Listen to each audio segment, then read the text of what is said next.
hands up.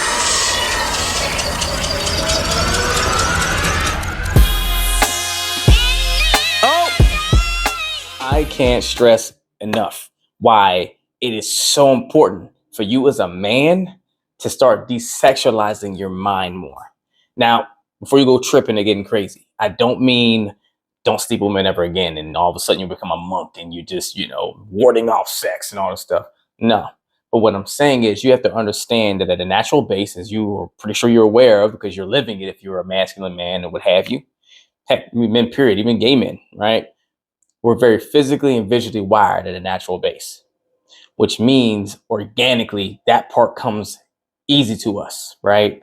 That's why sex is always on our mind so often. And you can run off and really be diving into trying to go find women every weekend with the homies or whatever, right? It's like breathing air for us.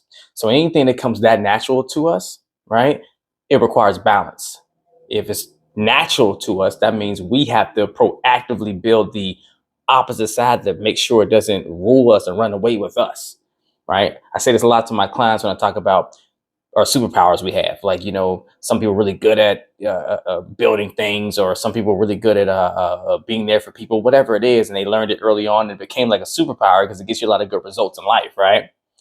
But without giving it balance, that's how someone that's really good at helping people can give too much and never preserve for themselves. And they wind up feeling burnt out or like they're always stressed because you try to take on the weight of the world because you don't balance things out, stuff like that, right?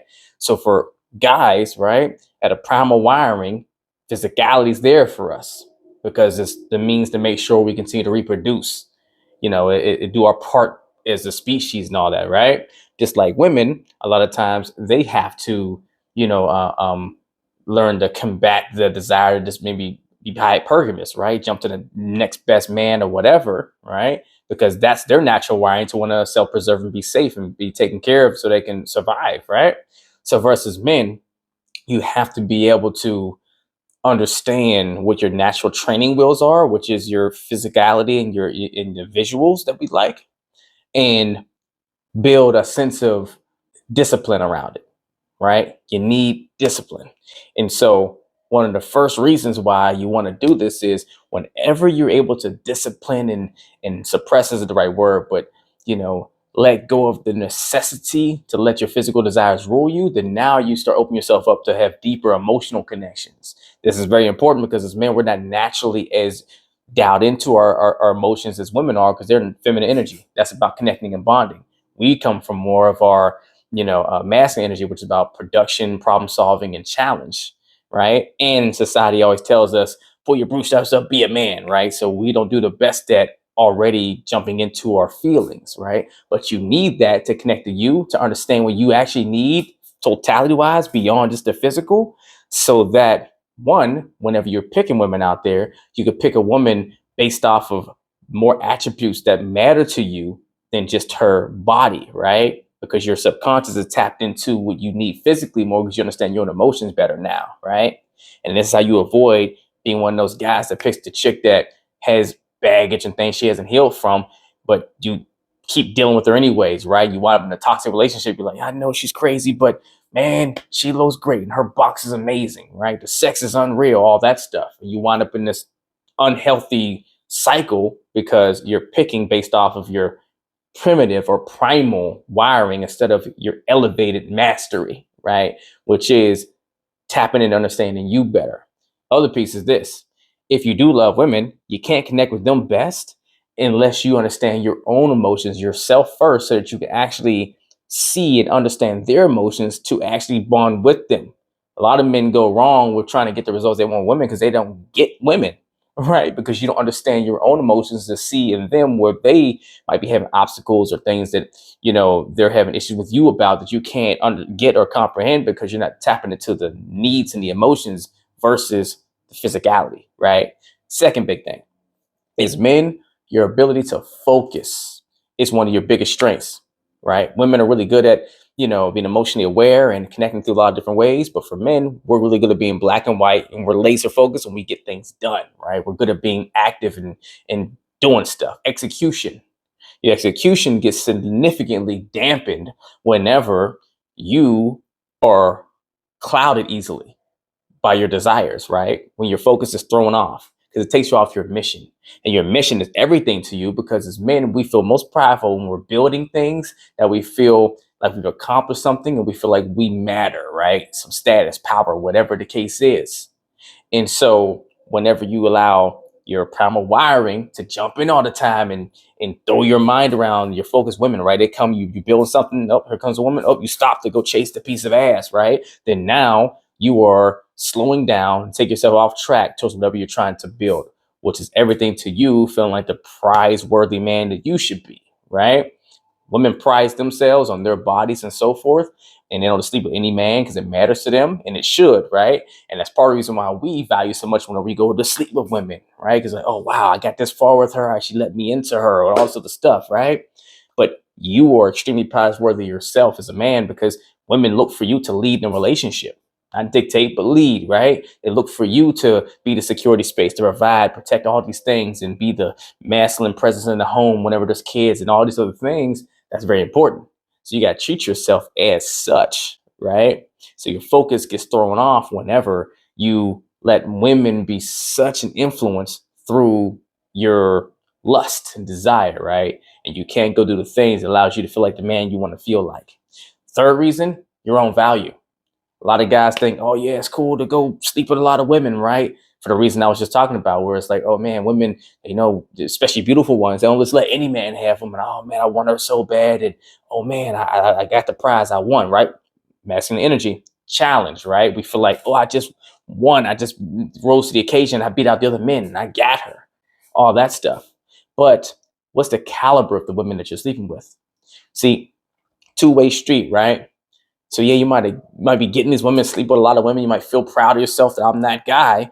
But what's the caliber of the women that you're sleeping with that reflects the way you see yourself as a man? Who do you want to be, and do they reflect it? If you want to be this high valued man, right? And let's be clear about this. I don't mean high value in the sense that you have a lot of money and all these other things. I mean morality wise, principle wise, success wise, and whatever that looks like for you, in a sense of you living to a higher space of yourself, right? Something beyond you, right? Doing something that is impact driven. Maybe you make a lot of money as well. Okay, great. But totality wise, right? So how do you see yourself in that regard? So you just give your body to any woman just because, maybe she looks good and she's willing to throw it at you? Well, shoot, what kind of life does she live? What kind of networks is she in? How does she operate? Is she a woman that you should be parlaying with like that? Look, you attract what you put out, right? You get back what you put out. You attract what you're in harmony with. These are all real things, because the more you interact with more consistently with women and you sleep with them, giving them time, energy, texting, whatever, you're going on dates with them, all that stuff, you're investing into that woman on some level, even if it's just to sleep with her. And so you start becoming a product of what you invest into.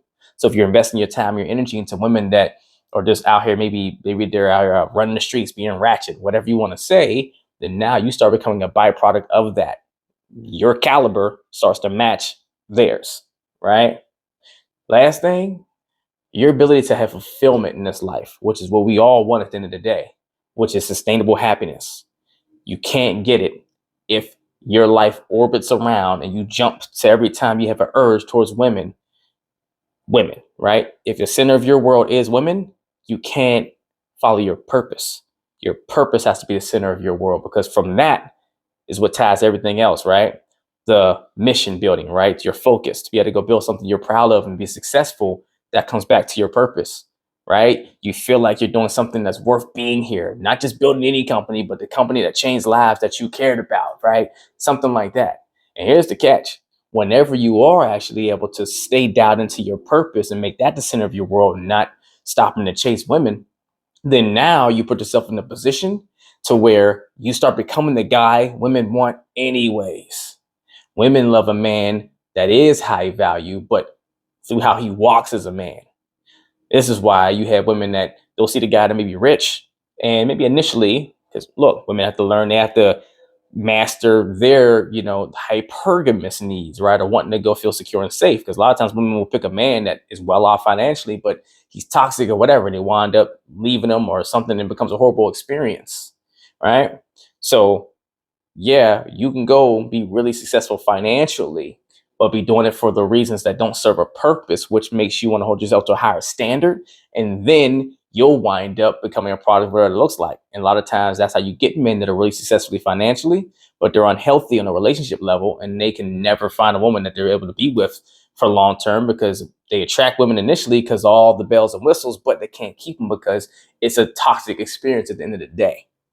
So I can't stress enough how important it is for you to learn to start delegating your urge and your desires, and discipline the desires to be so sexual, and use them whenever it's productive in whatever way, and not taking away from the purpose and the mission.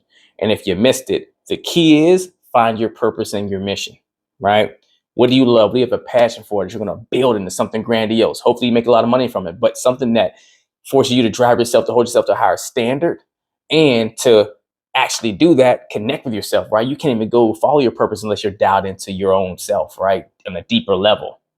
It's going to serve you so much. It'll make you a kick-ass guy, and you'll get all the results you ever want from the women you actually want to attract into your life, versus whoever just comes about that you just decide to go ahead and jump into bed with. Let's do better.